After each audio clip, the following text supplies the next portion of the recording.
Today, Precarious plays Phantom Brain. I'm happy about this because it feels like there are a lot of slightly random aspects to this. You know how Dungeons and Dragons has a lot of preparation that you go through, but it's still up to chance. A lot of things are still up to chance. You don't 100% know what's gonna happen. Mm-hmm. I mean, not that you have to roll every time you walk or anything, but You're just not playing hardcore enough D&D. Okay. Alright, listen.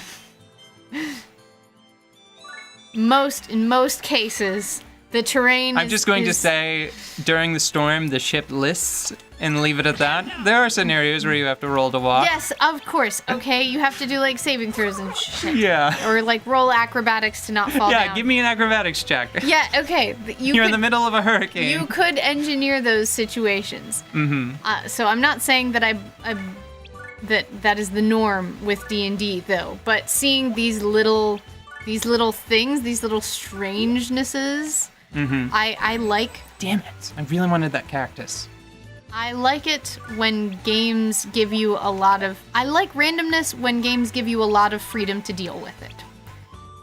Do you know what I mean? Random elements in games are usually frustrating because you don't have as much power to address the situation. Dungeons and Dragons, the randomness in that game is fine because it's D&D, y'all. You just say what you want to do, and then the DM makes a ruling. And it is highly adaptable. You're not confined by the programming that happened. But confined. Yeah. Yep. Let me show you a quick trick you can do, which is sort of fun. Yeah. So if you stack items like this, and then if you can find someone that doesn't have equipment, aha! They get to keep it? Oh, they just pick it up because it's above them. Oh, If so I you had- confined it to the middle thing. And if you had confined it to the bottom, they would have been holding a cactus with that thing sitting on top? Right, which the thing on top would have been useless.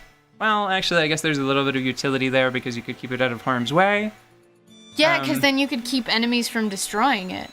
Right, There are actually, just like so many simple, See? weird little pieces. Oh, look, now you can keep her out of harm's way. right, it'd be really difficult for anybody to hurt Marona up here. Oh, I should probably bring out one of my big guns. So my big guns right now, it's Ash and January, but this cactus provides a substantial bonus to attack. So Ash becomes the bigger gun. Okay. So I'm gonna pick him. And we are This feels like Disgaea right now. yeah, it's a little Disgaea-Like. Uh-huh. So give me a second, and I'm gonna see what kind of damage I do to this guy now that, yeah, that's fine. I have worn down all of the other enemies, so see, he's not receiving very many of the bonuses anymore. And so just as an example, let me show you this. Soldiers, one of their functions is they have advanced throwing skills. They really are, I feel like a better word for them would be like squire, Yeah. because they stay around and they're just sort of like helpful. So how do I zoom the map out? And can I zoom it? Okay, so whenever I throw this out of bounds, And he bounced because the terrain is slippery and bouncy. and did you see how it said level up? Yeah. Whenever an enemy goes out of bounds, the other ones receive an experience bonus, which is just weird. I'm not 1000% sure of the purpose of that, because it allows you to sort of like, I guess it's just like, I am removing something I don't want to deal with, and then in exchange, everything else is a little harder. If it's harder to deal with, does it give you more experience?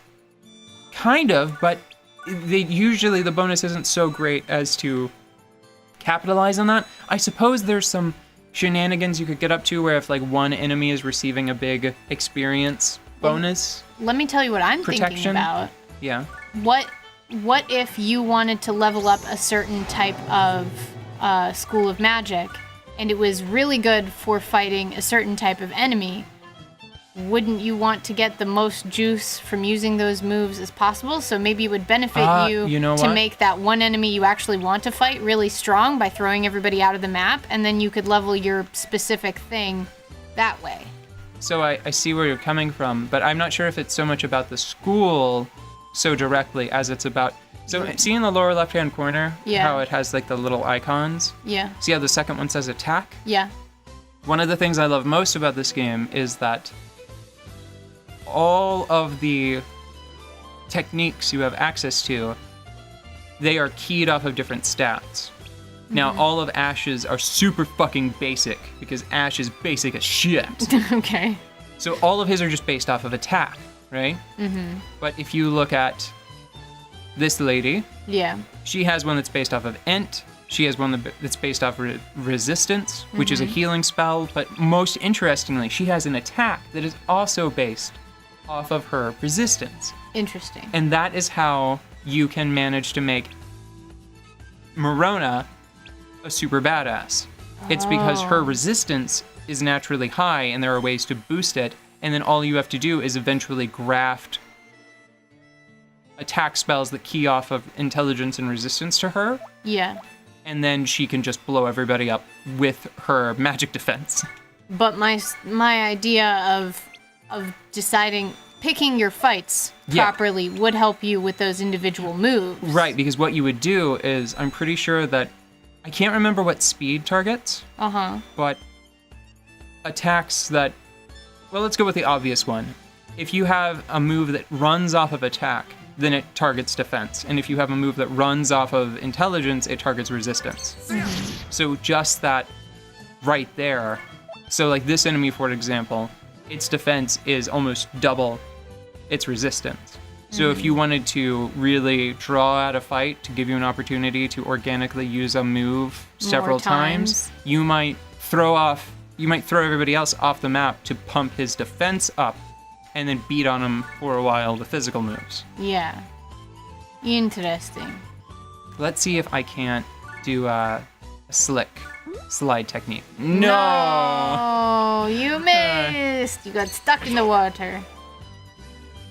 Well, it had been working in your favor for a while, so... And now I will defeat him with his own friend. That's one other thing. Oh, Yeah. well, we'll look at it later, I guess. What's But up? How many statistics on your enemies are hidden? Because it looks like Not. they're not. I don't think so. Well, like when you pull up an object Yeah. versus a phantom versus a person, they all still give you the same panels. More or less, they're color-coded a little differently, but you still get the same amount of information. Is that the same when you look at enemies? It's a little. It doesn't have confine. I don't think. But what about the moves? You can see what moves you'll have whenever you pick someone up. I think, even enemies. Even enemies.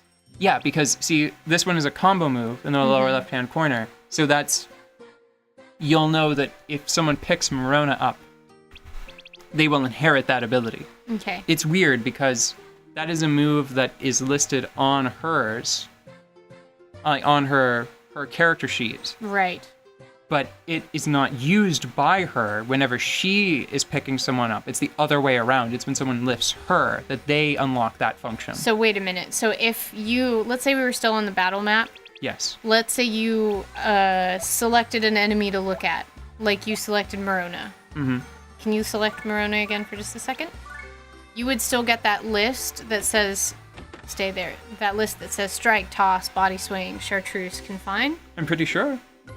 Wow, so this game really just turns you fucking loose. Yeah. That's great. Kinda does. That's terrifying. I don't know how long I would want to... Which is why we're doing this here. I'm so glad you're here. This is going to be so fun to dissect with you, and I don't have to do it. It's because whenever we were young and I tried to get you to play Disgaea, you were like, this is great. I'm going to play it for 4 hours. It was great for those 4 hours. For those 4 I really had hours, it was fun. fantastic. I had a genuine amount of fun that was not limited by the fact that I only played it for 4 hours. And now... Oops. And now... To conclude, what should this blacksmith be named? We need to keep going with names that aren't names because I think that this game backs me up on that because things are people and people are things and equipment is stuff and everything like that goes around and around. So this guy's name should be Pencil? No, it's gotta be... Bookcase. No. It's gotta be appropriate to... To his profession? Oh, no, I wonder if it'll fit. What? Let me see. Okay, but it can't be a namely name. Oh, no, it's gonna be in the name... Ingot? It's gonna be in the nameliest name. Is his name gonna be Ingot? Oh, but I've got more. It just needs to... It's gotta fit. Hold on. No, Yay, it fits! no, now it just barely fits. Now it's a namely name, though. Keeping it. You've broken the convention already. No, his name is Ingot Steelman. And you have to say Steelman. Like M-U-N. You can't say Steelman because that's a superhero name. Well, that breaks the Ford Prefect convention. But And it absolutely does not because everyone else here has a last name too. What's Texas? We just didn't... What's Texas's last name? I imagine Texas's last name is Texas, and then she has a really boring first name, which is why everyone calls her Texas. Duh. So her name is maybe Book Texas? No, her first name would be Revolver. Revolver Texas. Sure.